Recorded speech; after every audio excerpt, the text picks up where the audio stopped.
Everybody, MSP was very much in news. भी farmers क्या कर रहे हैं, प्रोटेस्ट कर रहे हैं। ठीक है, अभी प्रीलिम्स एग्जाम के लिए इट्स वेरी इंपॉर्टेंट हो जाता है हमारे लिए। तो let's try and cover MSP, एक शॉर्ट तरीके से कवर करते हैं। हालांकि ये जो कोर्स है ना मेरा एग्रीकल्चर का, मैंने एक कोर्स कवर कर रखा है। ठीक है, I am doing that. And वो कोर्स जो है that is of 2 to 3 hours में आप पूरा का पूरा जो एग्रीकल्चर कवर कर सकते हो। And every year around 5 questions are coming from agriculture in your UPSC prelims examination. ठीक है, बट अभी के लिए हम लोग एमएसपी के बारे में बात करते हैं। इसको समझने के लिए पहले ये समझो कि प्रोक्योरमेंट क्या होता है। ठीक है, देखो there is a supply chain. किस तरीके से एग्रीकल्चर का सप्लाई चेन होता है। फर्स्ट ऑफ ऑल क्या होता है कि फार्मर क्या करता है, इनपुट डालता है। इनपुट डालने के बाद उसका प्रोडक्शन होता है। प्रोडक्शन करने के बाद अब ये मार्केट में जाके तो बेचेगा। ठीक है, अब ये मार्केट में जाके बेचेगा, बट अगर मार्केट में इसको प्राइस अच्छी नहीं मिलती है, इसको लॉस हो रहा है, देन गवर्नमेंट ने एक प्रावधान बनाया, एक प्रोविजन बनाया कि अगर आपको मार्केट में लॉस होता है then we give you a support in the form of a minimum price. That is what you call as MSP, minimum support price. कि आपको सपोर्ट करने के लिए हमने एक मिनिमम प्राइस बनाया कि अगर मार्केट में आपको लॉस मिल रहा है तो इस प्राइस में तो हम तो गारंटी करते हैं कि इतना तो आपको हम गारंटी करेंगे। अब वो एमएसपी क्या होता है, किस तरीके से कैलकुलेट होता है, कौन रिकमेंड करता है, ठीक है, किस किस क्रॉप पे एमएसपी मिलता है, we will talk about that. ठीक है, अब देखो यहाँ पे देखो क्या है कि फार्मर ने प्रोडक्शन करा, गवर्नमेंट के पास गई। ठीक है, अब गवर्नमेंट के पास गए तो गवर्नमेंट ने कहा कि ठीक है भैया हम खरीद लेंगे, मार्केट में कोई खरीद नहीं रहा तो, और खरीद रहा है कम प्राइस दे रहा है तो हम एमएसपी पे खरीद लेंगे आपको। ठीक है, दिस इज अ गारंटी, एक एश्योरेंस जो कि गवर्नमेंट देती है। बट अभी एमएसपी के पास कोई भी लीगल बैकिंग नहीं है, कोई भी स्टैट्यूटरी नहीं है। गवर्नमेंट अपने तरीके से वॉलंटरीली करती है कि हम आपको एमएसपी देंगे, but this is not mandatory, not mandated by any act of parliament और एनी एक्ट और एनी स्टैट्यूट। ठीक है, ये फार्मर का ये डिमांड है कि इसको ना एक लीगल बैकिंग दे दो आप। ठीक है, alright, now coming to the MSP. ठीक है, रिकमेंड कौन करता है, रिकमेंड करती है सीएसीपी। अब सीएसीपी क्या है, मैंने अपने कोर्स में कवर कर रखा है, मैं एक वीडियो और बनाऊंगा कि जितनी भी बॉडीज है ना एग्रीकल्चर की, वो सारी बॉडीज मैं एक वीडियो में कवर कर दूंगा। ठीक है, फिलहाल समझो कि क्या मतलब होता है इसका। फॉर नाउ सीएसीपी का मतलब होता है commission for agriculture cost and pricing. की एग्रीकल्चर जो प्रोडक्ट होता है ना उसकी कॉस्ट और प्राइसिंग के लिए कमीशन है। ठीक है, क्लियर है। तो हम यहाँ पे प्राइस के बारे में ही बात कर रहे हैं एमएसपी में। तो रिकमेंडेशन कौन करता है, सीएसीपी करता है। सीएसीपी ने रिकमेंड कर दिया, अब रिकमेंड होकर कहाँ जाएगा, फाइनल अप्रूवल कौन देगा और इसको अनाउंस कौन करेगा। तो announced and approved by what, CCEA. CCEA क्या है, cabinet committee on economic affairs. Clear है यहाँ तक, ओके। अब मेथड क्या फॉलो करते हैं, कोई मेथड तो होगा, ऐसे अंदाजे में आके मन में जो आया तो नहीं बोल देगी। ये कमिटी किस मेथड बताएगी, क्या बेसिस क्या है। So basis there are 2 methods. ठीक है, पहला method is your A2 + FL method, दूसरा is your C2 method. Confuse नहीं होना है, समझो बहुत इजी चीज़ है। ठीक है, मतलब क्या है कि ये जो मेथड है ये हम लोग अभी फॉलो कर रहे हैं करेंटली, और ये जो मेथड है ये फार्मर की डिमांड है कि ये वाला मेथड फॉलो करो, इसको फॉलो मत करो, इसको फॉलो करो। ठीक है, क्या है बात करेंगे। ठीक है, ये सेम मेथड को ना स्वामीनाथन कमेटी ने रिकमेंडेशन दिया था। तो this is an important question for your prelims. अगर पूछ देंगे आपसे कि स्वामीनाथन कमेटी क्या है, उनकी रिकमेंडेशन किस चीज़ से रिलेटेड है, तो इनकी recommendation is related to the MSP. ठीक है, और रिकमेंडेशन है क्या कि C2 मेथड लेकर आओ। अब C2 मेथड क्या है इसके बारे में बात करते हैं। सबसे पहले देखो कि A2 + FL क्या है। A2 का मतलब होता है एक्सपेंडिचर ऑन इनपुट, कि फार्मर ने जितना भी इनपुट डाला है प्रोडक्शन में उस इनपुट पे कितना एक्सपेंडिचर हुआ। ठीक है, इनपुट क्या क्या डाला होगा, फर्टिलाइजर डाला होगा, इरिगेशन करने के लिए पानी डाला होगा, उसके लिए बिजली लिया होगा। ठीक है, सीड डाला होगा। These are the input by the farmers. ठीक है, उसके बाद मान लो कि फार्मर के फैमिली में कोई लेबर है, वो उसमें एम्प्लॉयड है। ठीक है, काम कर रहा है खेत पे, तो उसका लेबर भी हम यहाँ काउंट करेंगे। क्लियर है, ये मेथड अभी हम लोग फॉलो कर रहे हैं। बट इस मेथड में क्या इंक्लूडेड नहीं है, रेंट ऑफ लैंड इंक्लूडेड नहीं है और कुछ और कॉस्ट इंक्लूडेड नहीं है। बस जितना इनपुट का कॉस्ट लगा और जितना आपकी फैमिली का लेबर है बस ये इंक्लूड करते हैं। तो आपसे प्रीलिम्स में क्वेश्चन पूछ सकते हैं कि करंटली जो फॉलोड मेथड है उसमें क्या रेंट ऑफ लैंड इंक्लूडेड है, तो रेंट ऑफ लैंड इंक्लूडेड नहीं है। This is a probable question, यहाँ से आपका एमसीक्यू बन सकता है। तो करेंटली मेथड में नहीं है। जो स्वामीनाथन कमेटी ने कहा था उसमें रेंट ऑफ लैंड, एक और क्वेश्चन आपसे ये पूछ देगा, घुमा देगा इसको, क्या बोलेगा कि स्वामीनाथन कमेटी के जो रिकमेंडेशन है ना उसमें rent of land is not included. नहीं, बट स्वामीनाथन कमेटी की रिकमेंडेशन है इसमें rent of land is included and this is what is your C2 method. तो क्लियर क्या है, मेथड 2 है, A2 + FL है, C2 है। C2 स्वामीनाथन वाली रिकमेंडेशन है, C2 को फार्मर कह रहे हैं कि C2 को फॉलो करो, बट हम लोग अभी कर कौन सा रहे हैं, हम लोग इसको फॉलो करें। फार्मर्स कह रहे हैं कि इसको छोड़ो भैया, C2 मेथड को आप क्या करो, फॉलो करो। क्लियर है यहाँ तक। मिनिमम सपोर्ट प्राइस था, रिकमेंडेशन CACP ने दिया, अप्रूव CCA ने किया, कैबिनेट कमेटी ने किया अप्रूव, ठीक है। मेथड, 2 मेथड हो गया हमारा, ये फॉलो करते हैं और ये हमारा फार्मर प्रोटेस्ट कर रहे हैं। क्लियर है। रेंट ऑफ लैंड जो स्वामीनाथन वाले में इंक्लूड होता है और जो भी फॉलो कर रहा है उस पर रेंट ऑफ लैंड इंक्लूड नहीं होता है। क्लियर हो गया यहाँ तक। नाउ कम अगेन, कौन से 22 क्रॉप्स, दिमाग में क्यूरियोसिटी आती होगी ना यार कि क्या सारे क्रॉप को MSP मिलता है? तो देखो, फार्मर की जो डिमांड अभी चल रही है, फार्मर की पहली डिमांड है कि इस मेथड को फॉलो करो। सेकंड डिमांड इज दैट कि इसको लीगल बैकिंग दो। देखो, इनकी जो पहली डिमांड है, लेट मी राइट इट, ठीक है। अगर मैं डिमांड यहाँ पे लिखूँ, पहली डिमांड है कि C2 मेथड को फॉलो करो। सेकंड डिमांड इज कि इनको लीगल बैकिंग दो MSP को, legal backing to MSP। And third demand is to, इसकी ये जो MSP है ना, ये जो MSP अभी जो करेंटली 22 क्रॉप्स को ही मिलता है, MSP टू सारे जितने भी क्रॉप्स वो उगाएंगे उनको MSP दे दो आप, ठीक है। तो ये इनके डिमांड्स है फार्मर के।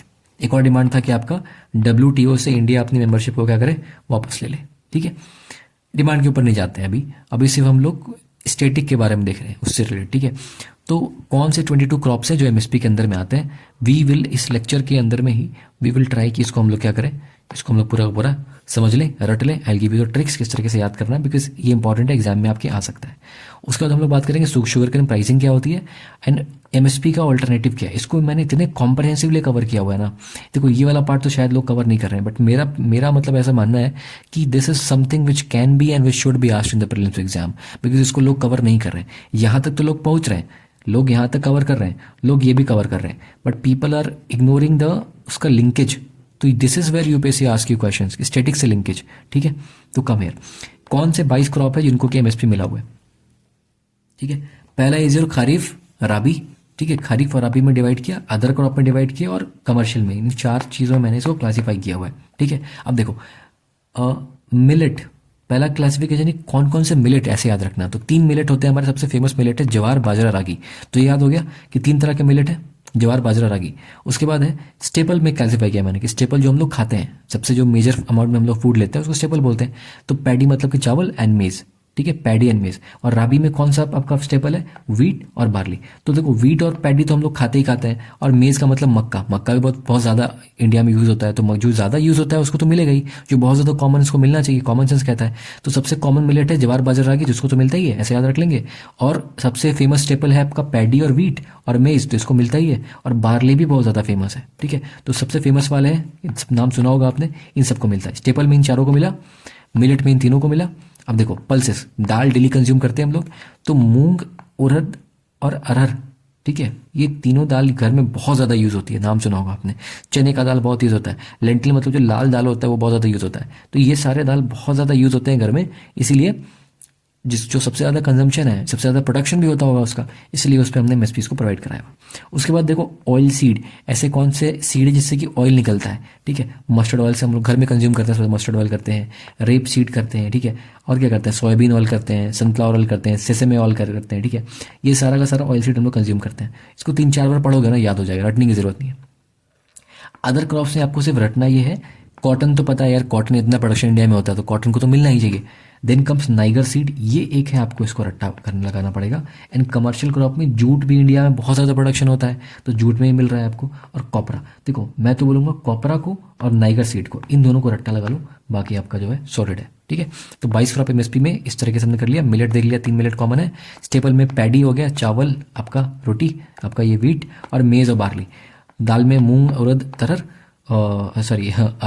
एंड पल्सेस में हो गया आपका चना और लाल, आपका लाल वाला दाल। फिर ऑयल सीड में आ जाए, सोयाबीन है, सनफ्लावर है, ठीक है, मस्टर्ड है, सेसेमे बड़ा फेमस है, आजकल नया चल रहा है। एंड रेप सीड, इसको एक थोड़ा सा दिमाग में रखना होगा। तो रेप सीड और सेसेमे, देखो ये सोयाबीन, सनफ्लावर और मस्टर्ड तो बड़ा कॉमन है, सेसेमे और रेप सीड थोड़ा ध्यान रख लेना, और नाइगर सीड को और कॉपरा को रट लेना। और जूट और कॉटन तो बड़ा कॉमन है इंडिया में, तो ये तो आपका हो ही जाएगा। Okay, now come again. अब इंपॉर्टेंट क्या है, शुगर केन की प्राइसिंग, कि इंडिया में, अब आपसे क्वेश्चन MCQ क्या पूछेगा प्रीलिम्स में, कि शुगर केन भी क्या MSP में इंट्रोड्यूस है, ये इंक्लूडेड है? नहीं, शुगर केन की प्राइसिंग MSP के हिसाब से नहीं होती, इसका एक अलग सिस्टम है, उसको कहते हैं FRP, that is your fair and remunerative pricing, ठीक है। अब ये सेंटर भी कर, एक MCQ यहाँ से बना, पहला क्या पूछेगा कि शुगर केन की प्राइसिंग क्या MSP में कवर्ड है? नहीं, इसका क्या तरीका है फिर? FRP बोलेगा, FRP MSP सेम है? नहीं, FRP से शुगर केन की प्राइसिंग डिसाइड की जाती है। दूसरा एमसीक्यू क्या बनेगा, आपसे पूछेगा कि जो एफआरपी की दिया है हमने शुगर केन की प्राइसिंग के लिए, क्या सिर्फ और सिर्फ set by the centre, but नहीं, it is set by both centre and state. तो एमसीक्यू आपका यहाँ से बनेगा, बोल देगा सिर्फ सेंटर नहीं, स्टेट सेंटर दोनों है। क्लियर है। अब सेंटर किस तरीके से देता है, तो अगेन अब इस क्वेश्चन एक बार कहाँ से बनेगा कि क्या इसकी का रिकमेंडेशन, एमसीक्यू यहाँ से बनेगा आपका, क्या इसका रिकमेंडेशन सीएसीपी करती है। यस, इसका भी सेम एमएसपी की तरह ही अगर सेंटर रिकमेंड करेगा तो सीएसीपी करेगा, फिर कैबिनेट कमेटी उसको अप्रूव करेगा। ये दो चीज़ आपको सेम प्रोसेस है एमएसपी का। मतलब कि अगर नाम एफआरपी है बट अगर सेंटर करेगा तो same process will be followed, like कि पहले सीएसीपी उसको रिकमेंड करेगा, फिर सीसीए उसको अप्रूव कर देगी। ठीक है, क्लियर है यहाँ तक। और स्टेट तो नॉर्मल अपना प्रोसीजर फॉलो करेगा, दैट इज नॉट इंपॉर्टेंट। अब देखो, स्टेट का प्राइस सेंटर का प्राइस से ज़्यादा है, एक एमसीक्यू यहाँ पे बनेगा। आपसे पूछेगा कि जो शुगर केन की प्राइसिंग है वो सेंटर की ज़्यादा, centre provides more pricing support, ज़्यादा प्राइस देता है as compared to the state, but ऐसा नहीं है, स्टेट ज़्यादा प्राइस देता है। इसके पीछे का रीज़न क्या है कि स्टेट चाहता है ना कि ये मेरे स्टेट में इस चीज़ का प्रोडक्शन ज़्यादा हो, शुगर केन ज़्यादा प्रोड्यूस हो, तो स्टेट क्या करेगा कि आपको ज़्यादा प्राइस देगा ताकि आप ज़्यादा से ज़्यादा उस चीज़ को, देखो it's like a subsidy, MSP is like a subsidy, okay, is a kind of subsidy. इसलिए डब्ल्यूटीओ ऑब्जेक्शन करता है कि सरकार चाहे तो मैनिपुलेट कर सकती है। कैसे, अगर मान लो कि सरकार ने कहा, यूपी की गवर्नमेंट, महाराष्ट्र की गवर्नमेंट ने आके कहा, महाराष्ट्र की गवर्नमेंट ने कहा कि हम आपको ना शुगर केन पे एमएसपी ज़्यादा दे रहे हैं, मतलब लोगों को क्या लगेगा कि मेरे को एमएसपी ज़्यादा मिल रहा है, तो फार्मर विल थिंक कि ज़्यादा प्रोडक्शन करते हैं क्योंकि ज़्यादा प्राइस मिल रहा है। सो उससे क्या होगा कि in that particular state the production of sugar cane will increase. अब ज़्यादा प्रोडक्शन हुआ तो ज़्यादा एक्सपोर्ट करना चाहेंगे लोग। अब ज़्यादा एक्सपोर्ट करेंगे तो डोंट यू थिंक कि हम लोग कम प्राइस में एक्सपोर्ट करेंगे तो दूसरे जो कंट्रीज हैं उनका गुड सफ़र करेगा। ठीक है, तो that will be kind of a dumping, that is against the WTO का fair and rule based trade. ठीक है, so this is one thing, इसीलिए डब्ल्यूटीओ हम लोग को अलाउ नहीं करता है। That's a farmers are protesting कि अगर डब्ल्यूटीओ से हम लोग बाहर निकल जाएंगे तो इंडिया के ऊपर कोई भी कंपल्शन नहीं होगा और इंडिया चाहे जो मर्जी पड़े एमएसपी रख सकती है, right. Okay, so this is your state price and centre price, state की प्राइस ज़्यादा है। एक चीज़ और आपके प्रीलिम्स के लिए इंपॉर्टेंट है, मैं आपको इसमें लिखा नहीं मैंने बट मुझे भी ध्यान आया, देखिए वो क्या है कि सब्सिडी के डब्ल्यूटीओ का जहाँ मैंने क्लॉज बताया था ना आपको, तो डब्ल्यूटीओ के अकॉर्डिंग ये डब्ल्यूटीओ ना 3 तरीके से सब्सिडी को क्लासीफाई करता है। एक होता है एम्बर बॉक्स होता है, एक ब्लू बॉक्स होता है, ग्रीन बॉक्स होता है। ठीक है, सो आपका ये वाला जो है ना ये एम्बर बॉक्स सब्सिडी में आता है। मतलब कि एम्बर बॉक्स का मतलब है कि it is not at all allowed. ठीक है, तो आपका जो एमएसपी है वो is very objectionable to the WTO और ये एम्बर बॉक्स सब्सिडी में आता है। ठीक है, ओके, ऑल राइट। नाउ हम लोग कहाँ पढ़ते हैं, या we talking about the sugar cane की प्राइसिंग पॉलिसी। ठीक है, शुगर केन की प्राइसिंग पॉलिसी के बारे में वी वर टॉकिंग। ठीक है, देख लिया हमने, सेंटर स्टेट कर लिया और स्टेट की प्राइस ज़्यादा है। ठीक है, लॉजिक क्या है, ज़्यादा प्राइस होगा तो कभी कभी प्रमोट करने के लिए ज़्यादा प्राइस रख देता है। इन जनरल स्टेट की प्राइस शुगर केन की ज़्यादा होती है as compared to centre. Centre जो प्राइस देगा उससे ज़्यादा आपको पर्टिकुलर स्टेट दे देगा। Now coming to this topic which is very very important topic, that is your alternative to MSP. कि एमएसपी ना देके हम लोग क्या दे सकते हैं, इसका ऑल्टरनेटिव है PDPS, that is your price deficiency payment system. देखो एमएसपी में क्या होता है कि सरकार ना आपसे प्रोक्योर कर लेती है, खरीद लेती है। एफसीआई आपसे क्या करेगा, फार्मर से खरीद लेगा, तो एफसीआई को स्टोर करना पड़ेगा इसको खरीद करके, स्टोर भी तो करना पड़ेगा, इसको स्टोर करना पड़ेगा, इसको डिस्ट्रीब्यूट करना पड़ेगा। डोंट यू थिंक कि इसमें खर्चा आएगा, स्टोर करने में, डिस्ट्रीब्यूट करने में खर्चा आएगा, तो गवर्नमेंट के ऊपर क्या होगा, एक फिजिकल बर्डन बढ़ेगा, राइट। बट अगर ऐसा हो कि सरकार खरीदे ही नहीं और लोगों को, फार्मर को भी फायदा हो जाए, तो इसका ऑल्टरनेटिव है PM Asha scheme, that is your PDPS system follow करता है। मैकेनिज्म क्या है इसका, मैकेनिज्म इज लाइक कि गवर्नमेंट क्या करती है, आपको डिफरेंस पे करती है एमएसपी और मार्केट प्राइस का। मतलब कि अगर मार्केट में आपको, लेट से कि आपका मार्केट में आपको 70 रुपये मिल रहा है और आपका इनपुट कॉस्ट 80 रुपये लगा है, ठीक है, तो इसका जो डिफरेंस 10 रुपये का हुआ, 10 रुपये पर केजी, ये आपको गवर्नमेंट एमएसपी ना देके ये आपको पीडीपीएस के अंदर में प्राइस डिफिशिएंसी, जो आपको डिफिशिएंसी होगा प्राइस में, जो कमी होगी, उसको गवर्नमेंट क्या करेगी, आपके पीएम आशा स्कीम के अंतर्गत आपके अकाउंट में डीबीटी कर देगी, डायरेक्ट बेनिफिट ट्रांसफर कर देगी। ठीक है, तो दिस इज, इसमें क्या करता है, प्रोक्योरमेंट नहीं करता। आपसे एग्जाम में कंफ्यूज क्या करके क्यों पूछ सकता है आपसे कि बोलेगा आपसे कि पीएम आशा स्कीम में गवर्नमेंट प्रोक्योर भी करती है लेकिन प्रोक्योर नहीं करती है। समझ रहे इस बात को, लॉजिक क्या है इसका, लॉजिक है कि गवर्नमेंट चाहती है कि मेरा ये जो फिजिकल बर्डन भी कम हो जाए, ठीक है, और फार्मर को फायदा भी हो जाए। अगर मैं इसको, तो फिजिकल बर्डन कब कम होगा, जब गवर्नमेंट प्रोक्योर ही ना करे, सिर्फ जो उसका सपोर्ट दे दे और प्रोक्योरमेंट का पैसा बचा ले। तो प्रोक्योरमेंट, अगर मान लिया गवर्नमेंट ने प्रोक्योर किया ही नहीं, तो प्रोक्योरमेंट नहीं किया, इसका पैसा बच गया। स्टोरेज नहीं, प्रोक्योरमेंट ही नहीं किया तो स्टोरेज भी नहीं किया। स्टोर करने का क्या है, जब खरीदा ही नहीं तो स्टोरेज का पैसा ही बच गया। ठीक है, फूड वेस्टेज होने से बच गया, क्योंकि बहुत सारे स्टोर नहीं कर पाता है गवर्नमेंट, तो स्टोरेज करने का पैसा बच गया, वेस्टेज का पैसा बच गया, तो गवर्नमेंट का फिजिकल बर्डन क्या हुआ, कम हो गया। ठीक है, तो this is a very good alternative to MSP and this should be, आपके अगर मेंस के आंसर में you can write it as a way forward. ठीक है, क्लियर है। तो गवर्नमेंट खरीदती नहीं है, जितना आपको कम पड़ेगा पैसा मार्केट में, अगर मान लो आपको कम मिल रहा है और आपका इनपुट कॉस्ट ज़्यादा है, जितना डिफरेंस होगा गवर्नमेंट आपको डिफरेंस पे कर देगी एज अ डीबीटी। क्लियर है, ओके। ये अभी 2 स्टेट में अप्लाई किया जा चुका है, that is your Haryana and MP. वहाँ पे स्कीम को अप्लाई किया गया, उसका नाम था भवंतर भुगतान योजना। ठीक है, सो ये चीज़ है, this is all about your MSP जो आपको जाननी चाहिए एग्जाम के लिए। And I think I tried my best to cover it in the most comprehensive manner.